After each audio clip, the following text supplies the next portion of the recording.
सगळं काही ऐकून राजच्या पायाखालची जमीनच सरकली होती. त्याचा मेंदू जणू बंदच पडला होता. विनय त्याला सांभाळत होता. ब्रो, आई, जोरजोरात ओरडत तो रडत होता. त्याच्या बाबांना पकडून तो खूप रडत होता. विनय त्याला सांभाळत होता. तेवढ्यात ॲम्ब्युलन्स आली. लगेच ॲम्ब्युलन्समधील लोकांनी आईला गाडीत बसवलं. राज, बाबा आणि विनय सगळे आईसोबत दवाखान्यात जाण्यासाठी निघाले. आता पुढे. आई, ए आई, उठ ना ग. राज रडत रडत आईला म्हणत होता. बाबांची अवस्था खूप वाईट झाली होती. एकीकडे आपला मुलगा, ज्याचं आज लग्न होतं, त्याच्यासोबत एवढं वाईट घडलं होतं, आणि दुसरीकडे आपली बायको, जी आज मुलाच्या दुःखाने कोलमडून गेली होती. हे सगळं दुःख बाबांना सहन होत नव्हतं. तरीही ते राजला सावरण्याचा प्रयत्न करत होते. विनयही रडत होता. त्याला हे दुःख पाहवत नव्हतं. विनय बाबा आणि राजला सांभाळत होता. तेवढ्यात हॉस्पिटल आलं. आईला स्ट्रेचरवर झोपवून लगेच आत नेण्यात आलं. आईला लगेच डॉक्टरांनी चेक केलं. राज, बाबा आणि विनय डॉक्टरांच्या रूमच्या बाहेर थांबले होते. आईला चेक करताच डॉक्टरांची धावपळ सुरू झाली. त्यांनी लगेच आईला ICU मध्ये शिफ्ट केलं. त्यांची ती धावपळ तिघेही बघत होते. डॉक्टर, काय झालं आईला? राज ICU मध्ये जाणाऱ्या डॉक्टरला विचारत होता. पण डॉक्टर खूप घाईत होते. ते काहीही उत्तर न देता ICU मध्ये निघून गेले होते. राज, बाबा यांना काहीही कळत नव्हतं. त्यांना आतमध्ये जाण्यासही परमिशन नव्हती. बाबांना हे सगळं बघून आणखी रडायला आलं होतं. ते रडत रडत खाली जमिनीवर बसले. राज त्यांना सांभाळत होता. बाबा, नका रडू. अहो, आईला काहीच झालं नाही. ती लगेच बरी होईल. राज बाबांना धीर देत म्हणाला. राज, अरे राज, काय झालं रे हे आपल्यासोबत? आजचा सोन्याचा दिवस तर आपल्यासाठी कोळशाचा दिवस निघाला रे. बाबा रडत रडत बोलत होते. ती पोर तिकडे मंडपात आपली वाट बघत असेल. तिचा कसा सामना करावा रे? तिचा सामना करण्याची माझी हिंमत नाही रे उरली आता. बाबा रडतच बोलत होते. राजला काय करावं काहीच सुचत नव्हतं. इकडे आता सगळे पाहुणे मंडळी चर्चा करू लागली होती. कारण बराच वेळ झाला तरी नवरदेव मंडपात पोचला नव्हता. शिवाय त्याच्या घरचेही कुणी आलेले नव्हते. केवळ त्यांचे पाहुणे आलेले होते. आता भरपूर वेळ झाला, अजून कसे आले नाहीत म्हणून सगळे चिंतेत होते. बाबाही फोनवर फोन करत होते, मात्र कुणीच उचलत नव्हतं. आई, बाबा खूप काळजीत पडले होते. अहो, आले का नसेल होते? आई बाबांना म्हणाली. तेच तर मलाही कळत नाहीये. पाहुणे येऊन 2 तास झालेत, तरीही कार्तिकराव आणि त्यांच्या घरचे नाही आलेत. बाबा म्हणाले. अहो, काही झालं तर नसेल ना? आई भीत भीत म्हणाली. नाही नाही, काहीही झालं नसेल. काही काम आलं असेल, येतच असतील. बाबा आईला धीर देत म्हणाले. परंतु बाबाच्या मनातही शंकेची पालवी फुटली होती. सगळं काही ठीक असू दे असं मनातल्या मनात ते दोघेही म्हणत होते. आता सई ही चिंतेत पडली होती, कारण सगळे याबद्दल गोष्टी करू लागले होते. का आला नसेल कार्तिक? कुठे गेला असेल का? छे, आज कुठे जाईल तो? इतक्या महत्वाच्या दिवशी कुठे जाईल तो? मग कोणतं काम आलं असेल का? नाही नाही, लग्नापेक्षा असं कोणतं मोठं काम असेल? ती विचार करत होती. तिच्या चेहऱ्यावर तिची चिंता स्पष्ट दिसत होती. शारणच्या नजरेतून तिची चिंता सुटली नव्हती. शारण तिच्या जवळ गेली. तिचा मूड बदलण्याचा प्रयत्न करत ती म्हणाली. अरे आज आएंगे भाई जीजाजी, इतनी भी क्या जल्दी है? शारण म्हणाली. सईने मात्र फक्त स्मित केलं होतं. ती तिच्या विचारात पुन्हा बुडाली होती. आपण एवढं चिडवलं तरी त्याचा काही उपयोग झाला नाही हे शारणला कळलं. थांब, मी जिजूला मेसेज करते. शारण म्हणाली. तिला वाटलं आता सई आपल्याला मेसेज करू नको म्हणून विनवणी करेल, मात्र सई काहीच बोलली नव्हती. कार्तिक, कुठे आहात तुम्ही? शारणने सईच्या मोबाईलवरून कार्तिकला मेसेज केला, मात्र काहीच उपयोग झाला नव्हता. शारणने लगेच कॉल केला, पण कॉल तर लागतच नव्हता.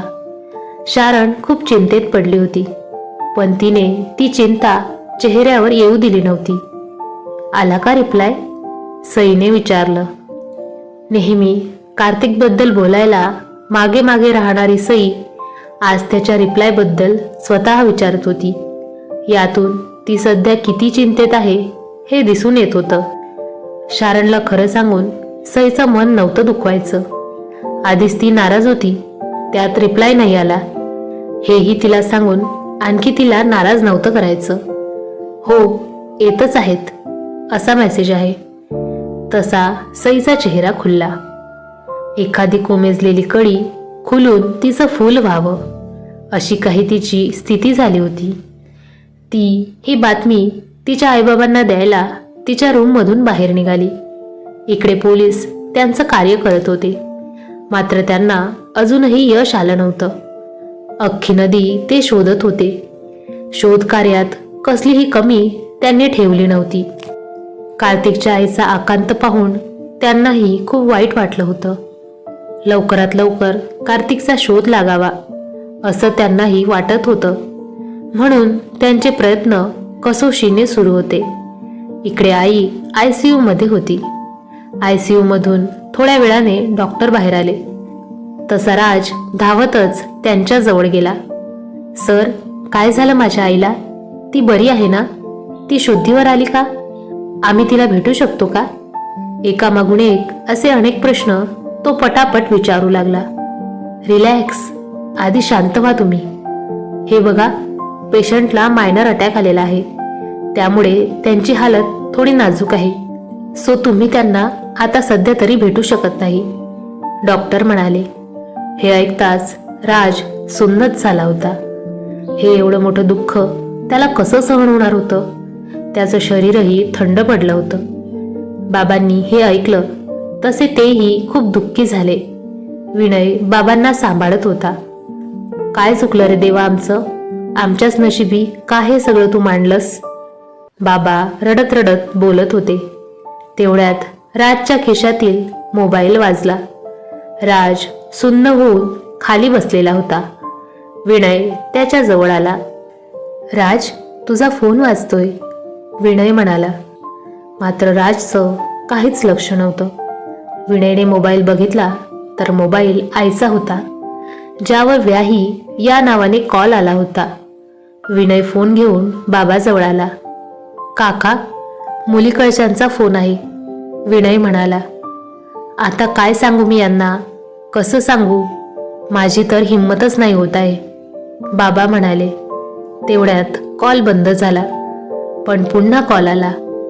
ते खूप काळजी करत असतील, त्यांना सांग बाळा तूच, बाबा विनयला म्हणाले. विनयने कॉल रिसीव केला. हॅलो, विनय म्हणाला. अहो विनायकराव, कुठे आहात तुम्ही? बराच वेळ झालाय, आम्ही वाट बघत आहोत तुमची, राजेश राव म्हणाले.